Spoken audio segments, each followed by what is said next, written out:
दोस्तों स्वागत है आप सभी का वर्ल्ड अफेयर्स चैनल पर। स्टार्ट करते हैं अपने आज के करंट अफेयर डेली बेसिस पर। यहाँ पर आप पढ़ सकते हैं quick point, organisation, special day, MCQ day, news of the day, ये सब आप कवर कर सकते हैं। आप मेरा टेलीग्राम चैनल ज्वाइन करें Aman sir WiFi study, so that आपको पीडीएफ और लिंक मिल सके। चलिए स्टार्ट करते हैं अपने आज के क्वेश्चन से। हाल फिलहाल में रियल मी जो ब्रांड है उसके ब्रांड एम्बेसडर जो है किसे घोषित किया गया है? कौन से इंडियन क्रिकेटर को? तो केएल राहुल जो खिलाड़ी हैं उनको ठीक है ब्रांड एम्बेसडर बनाया गया। देखिए रियलमी जो है चाइनीज स्मार्टफोन है, ठीक है, इसके ब्रांड एम्बेसडर बनाया है केएल राहुल को। डेफिनेटली इसका जो मेन रीज़न ये बताया गया है रियलमी पार्टनरशिप के द्वारा कि जो एथलीट्स को अगर हम ब्रांड एम्बेसडर बना रहे तो that will be representing the ideology of being a youth oriented smartphones, कि हम यूथ ओरिएंटेड स्मार्टफोन अभी जो है बना रहे हैं, तो ये इसका पर्पस रहा है। दूसरा, रियलमी के ऊपर क्वेश्चन आए तो 2018 में जो है इसकी एस्टेब्लिशमेंट की गई ब्रांड की, और इसके फाउंडर स्काई ली और माधव सेठ इंडिया में ठीक है ये रहे हैं चाइनीज़ ब्रांड एम्बेसडर। जो चाइनीज़ जो स्मार्टफोन है इसके ब्रांड एम्बेसडर केएल राहुल को बनाए। क्वेश्चन इंपॉर्टेंट है। देखिए आप सभी ने पहले ही सुना होगा कि जो दादा साहिब फाल्के अवार्ड है वो किसे मिला है। अब ये बस इतना पूछा जा रहा है कि अभी ये जो film highest honour festival 67 ceremony हुई थी उसमें किसे मिला है ये? तो हम सभी जानते हैं कि अनाउंसमेंट बहुत पहले हो गया था, रजनीकांत जी को मिला है। तो लेकिन अभी ये मिला है, ठीक है। रिवॉर्ड तो देख लेते हैं एक बार इसके बारे में। ये अवार्ड जो है 2021 में अभी दिया गया, ठीक है, सुपरस्टार रजनीकांत को।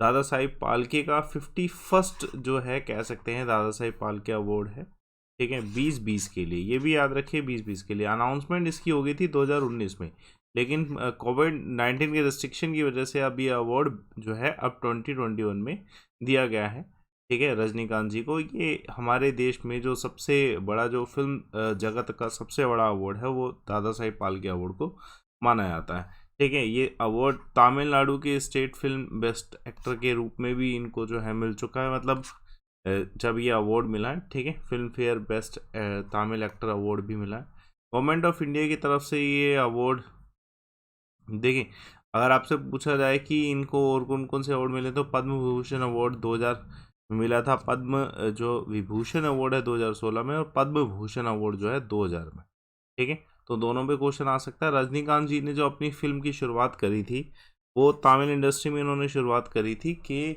बालचंद्रन की एक मूवी थी, ठीक है, अपूर्वा रंगलन, उसमें इनका डिबेट हुआ था। उसके बाद इन्होंने ब्रेक थ्रू 1978 में लिया।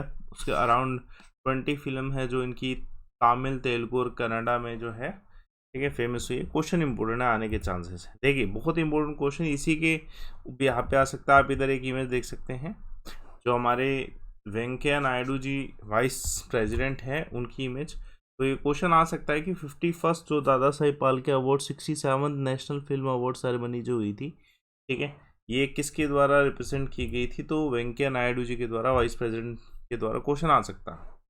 हाल फिलहाल में श्री अमित शाह ने इनॉग्रेट किया है फर्स्ट डायरेक्ट इंडस्ट्रियल जो इंटरनेशनल फ्लाइट है श्रीनगर इन इंडिया से लेके शारजा, ठीक है, कौन से देश तक, ठीक है। ये जो शारजा है किस देश में है? तो ये यूनाइटेड अरब एमिरेट में है। क्वेश्चन इंपॉर्टेंट है, आने के चांसेस हैं। देखिए आप सभी जानते होंगे कि अमित शाह जी 3 दिन के लिए जो है जम्मू कश्मीर की विजिट पे आए हैं। इस वजह से बहुत सारी चीज़ें हुई हैं। मैंने एक आपको की नोट्स में पढ़ाया था कि आईआईटी जम्मू का उद्घाटन किया गया, तो उसके अलावा और भी चीज़ें हुई हैं। धीरे धीरे श्रीनगर से शारजा का डायरेक्ट फ्लाइट सर्विसेज जो है लाया गया है, ठीक है, इंपॉर्टेंट है। लो कॉस्ट एयरलाइन जो गो फर्स्ट है उस ये पहला बनेगा एयरलाइन जम्मू कश्मीर में जो कि डायरेक्ट फ्लाइट जो है शारजा, ठीक, यूनाइटेड अरब अमीरेट तक लेके जाएगा। क्वेश्चन इंपॉर्टेंट आ सकता है, ठीक है। ये पहली बार जो है यूनियन होम मिनिस्टर विजिट किए हैं यूनियन टेरिटरी में आफ्टर ये 370 आर्टिकल रिमूव होने के बाद। उसके अलावा जो है बहुत सारी high level review security meetings जो हुई हैं उसमें भी इन्होंने पार्टिसिपेट किया। चलिए देखिए क्वेश्चन इंपॉर्टेंट है। हाल फिलहाल में आईपीएल में 2 टीम और ऐड की गई हैं। वो जो टीम होंगी वो 2022 में अब compete करेंगी। तो 2 टीम जो बिड में ऐड की गई हैं वो है, ध्यान रखिएगा, पहला लखनऊ और दूसरा अहमदाबाद की टीम है। तो बीसीसीआई ने इसके लिए एक बिडिंग कराई थी जिसमें अहमदाबाद और लखनऊ की टीम जो है किस किस के द्वारा जीती गई है। मैं बिडिंग बता देता हूँ। पहला कोलकाता बेस्ड बिजनेसमैन टाइकून है संजीव गोयन का, ठीक है। आरपीजीएस ग्रुप इन्होंने लखनऊ की फ्रेंचाइजी क्लेम करी है 7,090 करोड़ में, ठीक है। और सेम जो है टीवीसी कैपिटल जो है इनके द्वारा 5,600 करोड़ में अहमदाबाद की जो फ्रेंचाइजी, ठीक है, ली गई है। देखिए बीसीसीआई ने सोचा था कि ये जो दोनों का एक्सपेक्टेड इतना जाएगा 10,000 करोड़, लेकिन ये 10,000 से भी ज़्यादा गया, 12,690 करोड़ का इनका इस बार का अर्न है जो बीसीसीआई ने किया है इसकी बिडिंग करके, ठीक है। और होपफुली दोनों जो टीम नई आई हैं, ठीक है, एक आरपीजीएस वेंचर के द्वारा और एक टीवीसी वाला, दोनों के ऊपर क्वेश्चन आने के चांसेस हैं, ठीक है। और ये जो पूरा प्रोसेस हुआ था ये फ्रेंचाइजी का दुबई में हुआ था, इंपॉर्टेंट क्वेश्चन आ सकता है, ठीक। चलिए, तो it will be at 2 more team and expanding 20-22 tournament to 10। ये भी क्वेश्चन आ सकता है कि जो नेक्स्ट ईयर जो 20-22 में आईपीएल होने वाला है उसमें कितनी टीम्स जो है compete करने वाली हैं, तो 10 टीम जो है compete करेंगे, क्वेश्चन ये भी आ सकता है। चलिए एक और क्वेश्चन देखिए। हाल फिलहाल में प्रधानमंत्री मोदी जी ने पैन इंडिया, ठीक है, ₹5,000 crore Ayushman Bharat health infrastructure mission launch किया, कहाँ से? क्वेश्चन आ सकता है वाराणसी से।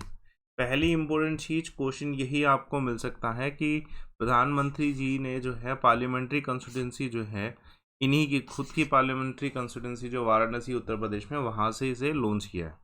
ये लार्जेस्ट पैन इंडिया स्कीम होने वाली है हेल्थ केयर इंफ्रास्ट्रक्चर को बूस्ट करने के लिए, ठीक है। इसमें इंडिया में जो हेल्थ केयर फैसिलिटी है, किसी भी तरीके के आउटब्रेक को फ्यूचर प्रोस्पेक्टस में ब्रेक करने के लिए ज़रूरी होगा। इसमें इन्होंने 2 वर्ड्स पे फोकस किया है, ठीक है। जब इन्होंने ये जो स्कीम लॉन्च किया, Ayushman Bharat health infrastructure mission launch किया, उस समय इन्होंने 2 शब्दों का यूज़ किया। पहला आत्मविश्वास, कि हम भारत को हेल्थ सेक्टर को प्रमोट कर सकते हैं, स्ट्रॉन्ग बना सकते हैं, पहला सेल्फ कॉन्फिडेंस है, दूसरा सेल्फ सफिशिएंट होकर। तो ये 2 पॉइंट भी जो हैं इसी स्कीम से, पैन इंडिया स्कीम से संबंधित है, और इसका अमाउंट जो है 5,000 करोड़ का अमाउंट है। क्वेश्चन इंपॉर्टेंट है, आ सकता है। देखिए हाल फिलहाल में कौन से देश के प्राइम मिनिस्टर हैं और मिनिस्टर जो हैं उनको अरेस्ट कर लिया गया और मिलिट्री कूप लगाया गया, तो सूडान में, जिसका बहुत ज़्यादा जो है विरोध भी किया गया है। देखिए ये जो मिलिट्री कूप क्या है कि केयर टेकर गवर्नमेंट थी, ठीक है, सूडान में, जिसके प्राइम मिनिस्टर और कुछ मिनिस्टर्स को मिलिट्री ने पावरफुल तरीके से, ठीक है, जो है सीज कर लिया है। दूसरा ये है प्रोटेस्ट अब स्टार्ट हो गए इस कूप के अगेंस्ट, क्योंकि जो मिलिट्री पावर है उन्होंने क्या किया कि क्राउड और जो है ना उन सभी पे ओपन फायर कर दिए। 3 प्रोटेस्टर की मृत्यु होगी, 80 इंजर्ड हो गए। इस वजह से जो है अब जो इस कूप के अगेंस्ट भी जो है बहुत ज़्यादा जो है जोर शोर है, और इसका जो कंडेम है वो अमेरिका ने भी किया, यूनाइटेड नेशन ने भी किया और यूरोपियन यूनियन ने भी किया है कि ये जो किया गया है ये गलत किया गया है, ठीक है। और इसके हिसाब से देखिए अभी इसका इम्पैक्ट अमेरिका क्यों इसमें इन्वॉल्व हो रहा है, क्योंकि अमेरिका और ऐसे देशों ने बहुत सारा जो है इनमें एड जो है स्पेंडिंग करी है, $700 मिलियन के आसपास सूडान में, ठीक है, ऐसे देशों में, तो इनका बोलना बनता है, ठीक है, और ये ज़रूरी भी है। चलिए एक और क्वेश्चन देखिएगा, बहुत इंपॉर्टेंट। 2022 जोसेफ जो किशमैन अवार्ड है वो किसे मिला है, तो डॉक्टर राजीव निगम जी को मिला है। क्वेश्चन इंपॉर्टेंट है। डॉक्टर राजीव निगम जी जो है चीफ साइंटिस्ट CSR जो है नेशनल इंस्टीट्यूट ऑफ ओशिनोग्राफी, ठीक है, रह चुके हैं, ठीक है, गोवा से। और ये इस बार जो है 2022 जोसेफ किशमैन अवार्ड जो है एक्सलेंस इन फॉर्मुलेशन जो रिसर्च है उसमें इनको मिलता है। ये अक्सर जो मतलब ये जो अवार्ड मिलता है बहुत इम्पोर्टेंट है, क्वेश्चन आने के चांसेस हैं। ये फर्स्ट इंडियन सिटीजन है जो कि ये प्रेस्टिजियस अवार्ड जीत रहे हैं, ठीक है। इन्होंने पूरा जो माइक्रोफोसिल जो है उसकी रिसर्च में अपना लाइफ स्पेंड किया है, तो इस वजह से उनको ये अवार्ड मिला है, ठीक है। और ये भी ध्यान रखिएगा ये जो अवार्ड जो है 2022 का अवार्ड जो है इसके द्वारा दिया जियोलॉजिकल सोसाइटी ऑफ अमेरिका के द्वारा, ठीक है, ध्यान रखिएगा कहाँ पे, कोलोराडो USA में। इंपॉर्टेंट क्वेश्चन आ सकता है। ये अवार्ड जो है एस्टेब्लिश किया गया USA बेस्ड है किशमैन फाउंडेशन फॉर जो है फॉर्मुलन जो है रिसर्च के द्वारा 1979 में स्थापित किया गया था। क्वेश्चन ये भी आ सकता है। चलिए देखिए महत्वपूर्ण सवाल, फ्री एजुकेशन स्कीम बूस्ट करने के लिए एजुकेशन लेवल को किस स्टेट के द्वारा, हरियाणा के द्वारा स्टार्ट की गई। देखिए हरियाणा के जो चीफ मिनिस्टर हैं उन्होंने हाल फिलहाल में कहा है कि हमें अपने स्टेट के एजुकेशन लेवल को इंक्रीज़ करना है। बूस्टअप करने के लिए इन्होंने एक, ठीक है, अनाउंसमेंट किया है। फ्री एजुकेशन उन सभी को मिलेगी जिनका फैमिली इनकम 1,80,000 पर एनम से कम होगा, और अगर ये वेरीफाई होता है तो they will get the education from GK to post graduate. कहने का मतलब कह सकते हैं GK टू, ठीक है, PG तक जो है फ्री एजुकेशन मिलने वाला न्यू एजुकेशन पॉलिसी के तहत, ठीक है। क्योंकि और बहुत सारे ऐसे चेंजेस हैं, पेपरलेस, फेसलेस, ट्रांसपेरेंट वर्क होगा इन सब चीज़ों को वेरीफाई करने में। और ये अनाउंसमेंट हुआ कहाँ पे था कि अभी हरियाणा का एक सुपर 100 प्रोग्राम है जिसमें civil services exam, JEE exam जैसे बड़े एग्ज़ाम्स के लिए प्रिपरेशन फ्री ऑफ कॉस्ट कराई जाती है। तो वहाँ पे जो इस साल का सिलेक्शन लिए हैं सिविल सर्विसेज एग्ज़ाम 2020 में, उन सभी को फैसिलिटेट करने के लिए ये अनाउंसमेंट किया गया था, साथ में ये सब भी हुआ, ठीक है। इंपॉर्टेंट क्वेश्चन आ सकता है। बहुत महत्वपूर्ण सवाल, कौन सी इस वजह से इस बारी जेनेवा बेस्ड जो, ठीक है, एसोसिएशन है इसमें अपॉइंट किए गए एज ए प्रेसिडेंट। तो इंडिया का इन्वेस्ट इंडिया है क्या, ये यंग स्टार्टअप है गवर्नमेंट ऑफ इंडिया की तरफ से।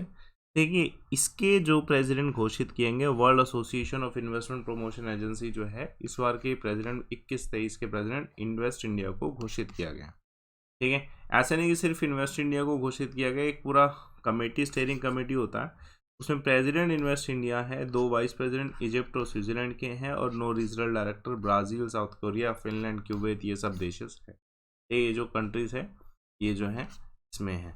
और अब ध्यान रखिएगा इन्वेस्ट इंडिया क्या करता है। देखिए इन्वेस्ट इंडिया जो है एक national investment promotion and facilitation agency जो गवर्नमेंट ऑफ इंडिया की है, ये लुक आफ्टर करती है कि कितना देश में इन्वेस्ट हो रहा है और इंडिया में जो इन्वेस्ट करना चाहते हैं उनको अपॉर्चुनिटी ढंग से मिल पा रही है कि नहीं। अवार्ड का पूछा है तो ये जो world association investment promotion agency है, ठीक है, ये इंटरनेशनल नॉन गवर्नमेंटल ऑर्गेनाइजेशन है जिसकी स्थापना 1995 में हुई थी UN conference of trade and development के समय, ठीक है। As a nodal global agency है जो इन्वेस्टमेंट प्रमोशन पे फोकस करती है। क्या हेडक्वार्टर जेनेवा स्विट्जरलैंड में है। चलिए देखिए, हाल फिलहाल में जयनगर कुर्ता रेल लिंक जो है ये कौन सी नेबरिंग कंट्री के साथ किया गया, नेपाल के साथ, ठीक है। तो इम्पोर्टेंट है कि इंडिया ने जो Jaynagar kurta cross border rail link है वो नेपाल गवर्नमेंट को हैंड ओवर कर दिया। कितने किलोमीटर का है, 34.9 किलोमीटर का क्रॉस बॉर्डर रेल लिंक है। देखिए अब इससे क्या होगा कि ये जो हैंड ओवर सेरेमनी है उसमें सभी नेपाल के मिनिस्टर ऑफ फिजिकल इंफ्रास्ट्रक्चर हैं, ठीक है। अब इससे होगा क्या कि जैसे ये जयनगर कुर्तिया सेक्शन जो है ये हमारे जयनगर बिजलापुर बदिशला रेल लिंक जो है इसी का पार्ट है, ये जो कि गवर्नमेंट ऑफ इंडिया ने बनाया as a grant assistance programme के रूप में, ठीक है। अब ग्रांट असिस्टेंस प्रोग्राम के रूप में गवर्नमेंट ऑफ इंडिया ने 34.9 किलोमीटर जो नैरो गोज है वो, ठीक है, नेपाल को दिया है। इंपॉर्टेंट क्वेश्चन है, आ सकता है, और ये कंप्लीट भी हो चुका है, ठीक है। अब ये ऑप्शनलाइज होगा तो कॉमर्स एक्टिविटीज़ हमारे देश की बढ़ने वाली है, कॉमर्स एक्टिविटी डेफिनेटली बढ़ेगी जब लिंकेज मिलेगा। तो हाल फिलहाल में यूनाइटेड स्टेट ग्रैंड प्रिक्स 2021 कौन जीते हैं, तो ये बहुत कन्फ्यूजिंग रहता है कि लुइस हैमिल्टन या मैक्स वर्स्टैपेन, तो मैक्स वर्स्टैपेन जीते हैं। देखिए मैक्स वर्स्टैपेन इस बार जीते हैं और लुइस हैमिल्टन इसमें बस थोड़ा सा ही मार्जिन रहता है, ठीक है। जो लास्ट लैप हुआ था उसमें लुइस हैमिल्टन 1.333 सेकेंड बिहाइंड रहे थे, ठीक है, बहुत ज़्यादा बड़ा डिफरेंस नहीं है। देखिए इधर सवाल ये आ सकते हैं, पहली बात मैक्स वर्स्टैपेन जो है रेडबुल से, ठीक है, रिप्रेजेंट कर रहे थे, और दूसरा अगर बैट्समैन का क्वेश्चन आया तो ये कौन से देश से समय डचमैन है, ठीक है, 24 साल की इनकी आयु है। बहुत सारे जो इस बार के इवेंट हैं ये जीते हैं, कंपटीशन लगा ही रहता है इन दोनों खिलाड़ियों के बीच में। चलिए आज के क्विक पॉइंट देखिए, आरोग्य वाटिका कौन जो स्कूल में लॉन्च की, किस सरकार के द्वारा, यूपी सरकार के द्वारा, ठीक है। 64,000 करोड़ का हेल्थ इंफ्रास्ट्रक्चर स्कीम जो है किसके द्वारा, नरेंद्र मोदी जी के द्वारा लॉन्च किया गया। HDFC, मास्टर कार्ड, DFC और यूसेड जो है इनके द्वारा क्रेडिट फैसिलिटी जो है MSMEs के लिए $100 मिलियन की लॉन्च की गई। कल मैंने एक सवाल पूछा था आप सभी से कि कौन से इसमें से 2 वोल्केनिक आइलैंड इंडिया में लोकेटेड हैं, तो सभी का आंसर सही है। रिया सिंह का आंसर बैरन एंड नरकोडो बिल्कुल करेक्ट, ये डिटेल फॉर्म में है, ठीक है। तो आप ज़रूर देखिए दोनों आइलैंड्स के बारे में। आज का सवाल 2017 CGL का सवाल है, इसमें से कौन सा मेटलर्जिकल फर्नेस में टेम्परेचर मेजर करने के लिए यूज़ कर सकता है। चारों के चारों इंपॉर्टेंट डिटेल फॉर्म में बताइए क्या आंसर है, कमेंट बॉक्स पे ज़रूर बताएं। और मेरा टेलीग्राम चैनल ज्वाइन करें अमन सर वाईफिस, आपको PDF और लिंक मिल सके, ठीक है। और मेरी फ्री क्लासेस लाइव हो चुकी हैं, अब 7 PM पे अनअकैडमी फ्री क्लासेस में रिज्यूम हो चुके हैं, ज़रूर देखिए 10 AM की क्लासेस प्रोफाइल फॉलो करके। जब आप कोर्सेज ज्वाइन करते हैं तो मेक श्योर कि आप SSC गोल जब सिलेक्ट कर रहे हैं एक रेफर कोड लगाएं लाइव में, जिससे आपकी फ़ीस ये ना हो कि ये हो जाए, और 8 मंथ आपको 24 मंथ पे एक्स्ट्रा मिले, और टीचर्स आपको सभी मिलेंगे, सारे सब्जेक्ट्स अवेलेबल हैं। आप जैसे जुड़ना चाहते हैं तो आपको कमेंट बॉक्स पे एक लिंक मिलेगा प्लस सब्सक्रिप्शन का, आप उसे ओपन करिए, जहाँ ओपन करेंगे आपको यूटिलाइज करिएगा उसे। 27 अक्टूबर का नया बैच भी स्टार्ट हो रहा है आज, तो उसी लिंक पे आपको मिल सकता है। सेशन को लाइक करिए, शेयर करिए, चैनल को सब्सक्राइब करिए। Thanks a lot for watching.